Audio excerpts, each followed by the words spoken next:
দেখি দেখি দেখি দেখি দেখি বসো বসো, তুমি এখানে বসো। ময়না, হ্যাঁ পেশামশাই। এখন কেমন লাগতেছে? ভালো পেশামশাই। জ্যাঠামশাই, ক কইতেছিলাম এই যে আপনি কইতেছেন অহনি ময়নার অপারেশন করানোর প্রয়োজন নাই, তাতে বিপদ মানে বাড়াবাড়ি হইব না তো? বাড়াবাড়ি তো অলরেডি হয়ে গেছে। টেস্টে যে রিপোর্ট দেখলাম তাতে তো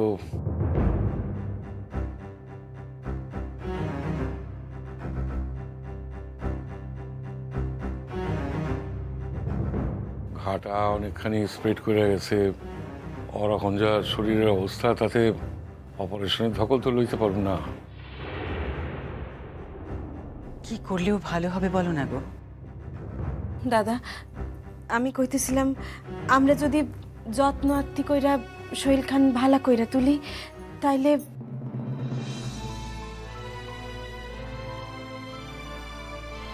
দাদা, কও। কইতেছিলাম হাওয়া বদল করলে কি বেশি উপকার হইতো? হাওয়া বদল করতে পারলে তো খুব দ্রুত উপকার হইতো। সোনা যদি এখন অরে লইয়া কোনো স্বাস্থ্যকর জায়গায় ঘুরে লইয়া আইতো, তাহলে তো না না পেশামশাই, ও এখন ওর কলেজ ছেড়ে আমাকে নিয়ে বেড়াতে যাবে, তা কি কখনো? ও আমি এই বাড়িতে থেকেই ভালো হয়ে যাব। জ্যাঠামশাই, যদি ময়নার শরীর খান ঠিক করানোর লিগা কিছু করতে হয়, মানে যা কিছু করার প্রয়োজন আমি আমি করতে প্রস্তুত।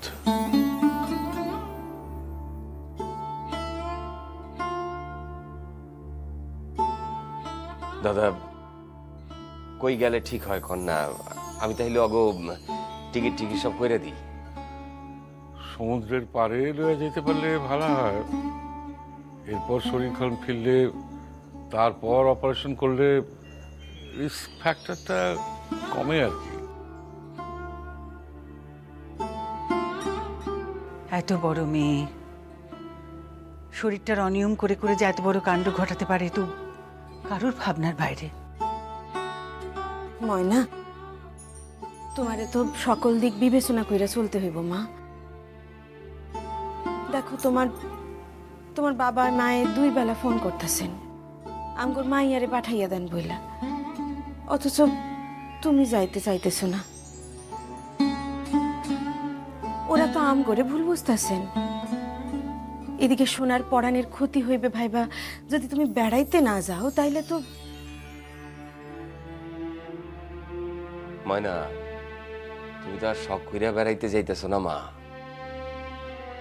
প্রয়োজনে যাইতেছো। আমার আর বাধা দিও না মা, আমারে সব ব্যবস্থা করতে দাও। বাবা কি মা?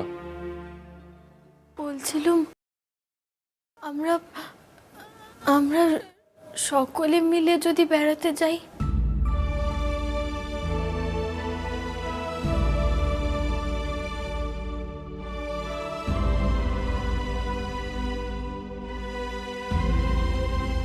কখনো তো কোথাও আমাদের একসঙ্গে যাওয়া হয়নি কো, তাই বলছিলাম যদি কটা দিনের জন্য সবাই মিলে কোথাও একখানা। সে পরে হইব মা, এ তো আর আনন্দের যাত্রা না। তোমার সোহেল খান অসুস্থ হয়েছে বইলা বাধ্য হইয়া তোমারে যাইতে হইতাছে। সকলে মিলে আমরা পরে কখনো যা। সেই তো, সকলে মিলে একসাথে বেড়াতে যাওয়া তো আর পালিয়ে যাচ্ছে না ময়না। যদি যায়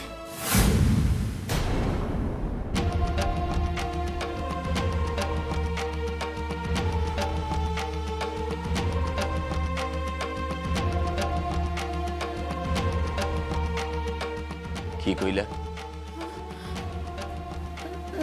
না, কিছু না বাবা। এত কত অন্যায় করেছি তোমাদের আর তোমাদের ছেলের ওপর। এখন যে কটা দিন বেঁচে আছি যতটা পারি। ময়না, হ্যাঁ পিসেমশাই। অসুখ বিসুখ আর না হয় মা, মনের জোর রাখতে হয়। মনের জোরে কি না হয় আমি কই কি মা, মনের জোর রেখা তুমি ভালো করে খাওয়া দাওয়া করো, নিয়মে থাকো, তারপর একটু ঘুরে আসো, তাহলেই দেখবা সকল বিপদ কেটে গেছে। আমার শ্বশুর বাড়ির লোকেরা দেবতুল্য। আমার মতো একখানা বিষধর সাপকেও তারা মাথায় তুলে রেখেছেন। আর আমি তাদের সঙ্গে কি যে করেছি। আর আমার স্বামী নিজে তার মন কোনোদিনও পায়নি বলে অন্য কাউকেও পেতে দিইনি কো। বাকি দিন কটায় আমি কি পারবো আমার স্বামীকে সুখী করতে? ঈশ্বরকে সে সুযোগ দেবেন আমায় আর? আচ্ছা, এখানে কি সূর্যনারায়ণ আপনি বাধ্য হয়ে কি হলো আপনার হঠাৎ?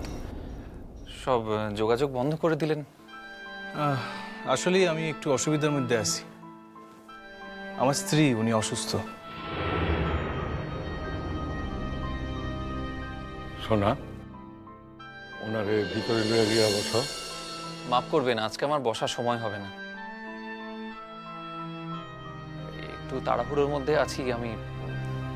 আসলে কাল আমার বিয়ে।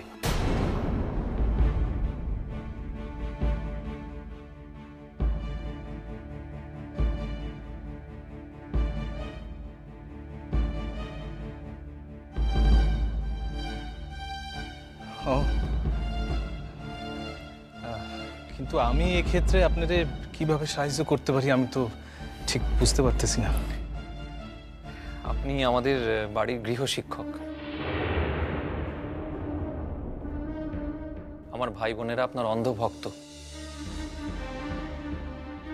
আমাদের বাড়িতে একটা শুভ অনুষ্ঠান আছে আর আপনি আসবেন না, তাই কখনো হয়?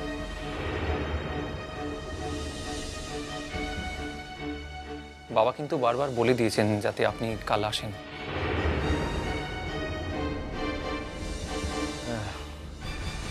আমি দূর হইতেই নবদম্পতির শুভেচ্ছা জানাইতেছি, কিন্তু আসলে আমার পক্ষে যাওয়া ঠিক সম্ভব হইব না।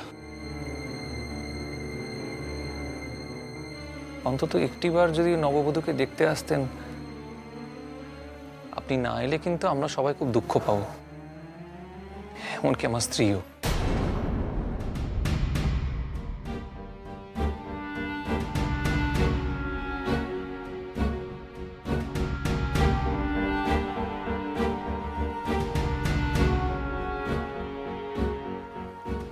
আপনার সঙ্গে তো আমার স্ত্রীর ভালোই আলাপ আছে না? মানে আপনি স্ত্রী এই কথা কইছেন যে আমি না গেলে তিনি দুঃখ পাইবেন? হ্যাঁ, অনেকটা সেরকমই আর কি।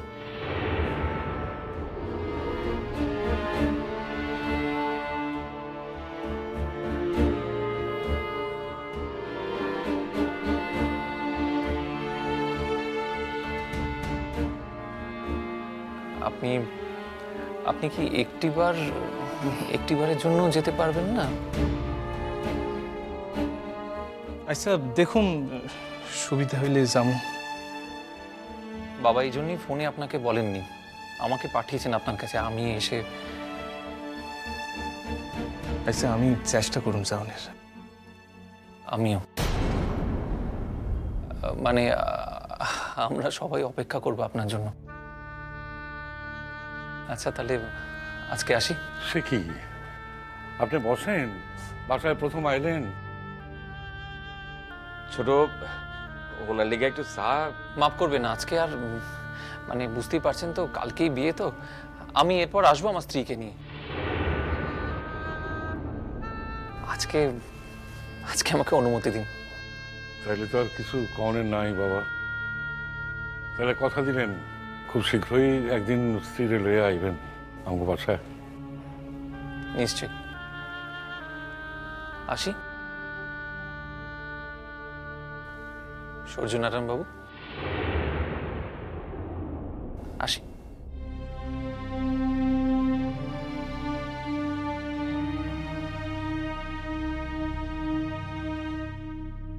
অমন একটা রত্নকেও আপনি যে কি করে হারাতে পারলেন সূর্য, কি করে মেয়েটার মনে অতখানি আঘাত দিতে পারলেন আপনি? আমি চাই কাল আপনি অনুষ্ঠানে আসুন। একদিন যে দৃশ্য দেখে মেয়েটা প্রায় মরতে বসেছিল, আজ আপনার সেই একই দৃশ্য দেখে ঠিক ঠিক তেমনই লাগবে সূর্যনারায়ণ। যদিও এই বিয়েটা আর কেউ না জানুক, আমরা তো জানি কতটা মিথ্যে, তবু আপনার তো আর জানার কথা নয়।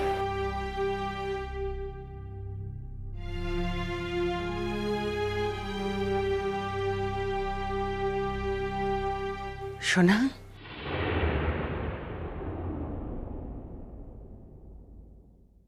সোনা,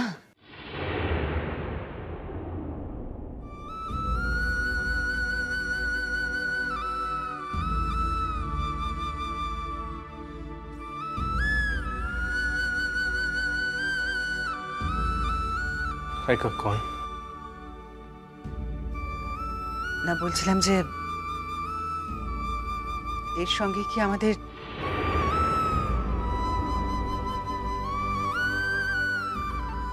ওই সেদিন তুমি বলছিলে না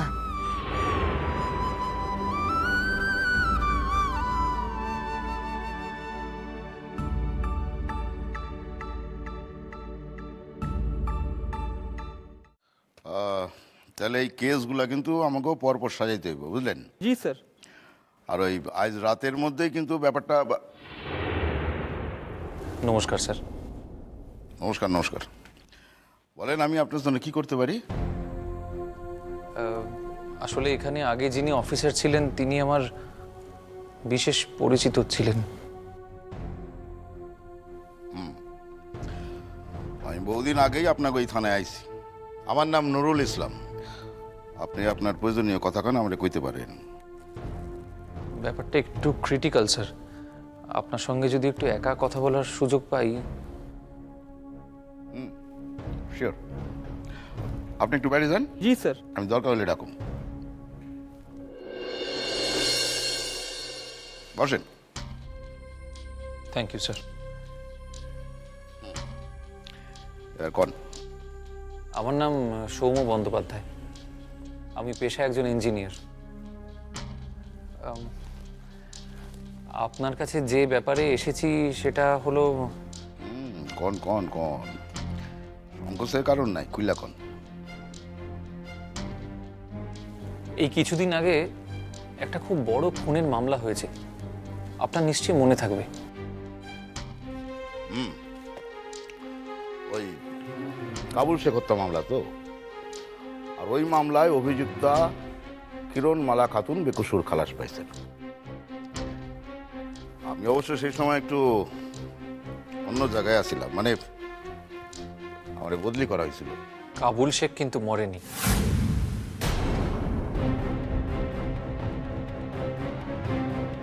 কি? কাবুল শেখ নাম বদলে ছদ্মনামে ছদ্ম পরিচয় ঘুরে বেড়াচ্ছে।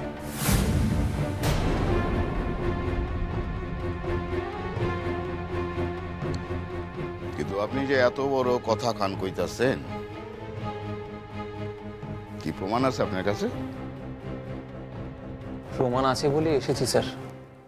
আপনি যদি কাইন্ডলি কালকে সন্ধ্যাবেলা আমার বাড়িতে একবার আসেন, তাহলেই আপনি। তাহলে তাহলে কি না, তাহলে কি আপনি তারে দেখাইতে পারবেন? হ্যাঁ পারবো, তবে স্যার ও যেন আগে থেকে কিছুতেই বুঝতে না পারে যে আমরা ওকে ধরার প্ল্যান করছি। সে দায় আমার। আচ্ছা এবার আপনি আমার এখন কথা কোন তো, বলুন। মানে আপনি কি কাবুল শেখ রে চিনেন? মানে কোনোভাবে তার লগে আপনার আগে পরিচয় আছিল? না। তাহলে সেই প্রসঙ্গটা আপাতত থাক স্যার, ক্রমশ নিশ্চয়ই সবকিছু জানাজানি হয়ে যাবে। আচ্ছা, আপনি শুধুই আমার একখান কথা কন তো, আপনি কি কিরণ মালারে চেনেন? না বাবা, অ্যাকচুয়ালি সে যে কই গেছে সেটাই তো কেউ কইতে পারতেছে না। অথচ আপনি কইতাছেন আপনি কাবুল শেখরে চিনেন, সে যে মারা যায় নাই সেটাও আপনি কইতাছেন।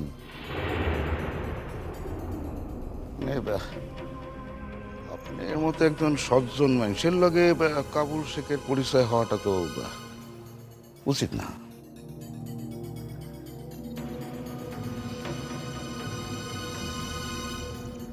আপনি কি কিরণ মালা খাতুনকে কোনোভাবে চেনেন?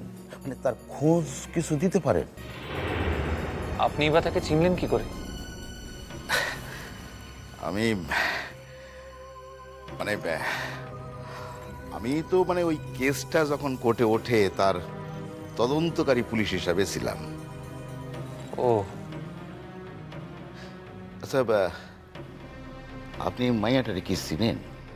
না মানে আসলে একটা নির্দোষ নিরীহ মাইয়া এইভাবে হঠাৎ করে কেমনে যে নিখোঁজ হয়ে গেল। দেখুন, কালকে আমার বিয়ে, আর এই কাবুল শেখ নাম ভাড়িয়ে আমার বাড়িতে বিয়ের রাঁধুনি হয়ে ঢুকেছে। এত বড় সুযোগটা যেন কিছুতেই হাতছাড়া না হয়ে যায় স্যার। আপনি যা কইতেছেন সেই কথা যদি সত্যি হয়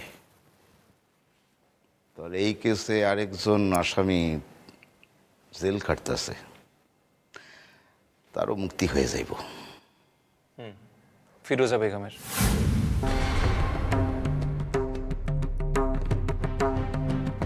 যিনি কিরণমালার আপা।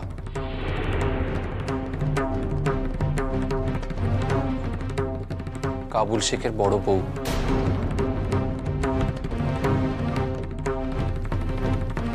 আপনি কি? কেন বললাম যে আমি সৌম্য বন্দ্যোপাধ্যায়, পেশা ইঞ্জিনিয়ার। তা কই না। তাহলে তো আপনি এদের চিনলেন কেমন কইরা? তাগুর সম্বন্ধে এত কথা জানলেনই বা কেমন কইরা? না, আমার মনে হইতেছে আপনি নির্ঘাত কিরণমালা খাতুনকে চিনেন, তা নইলে তো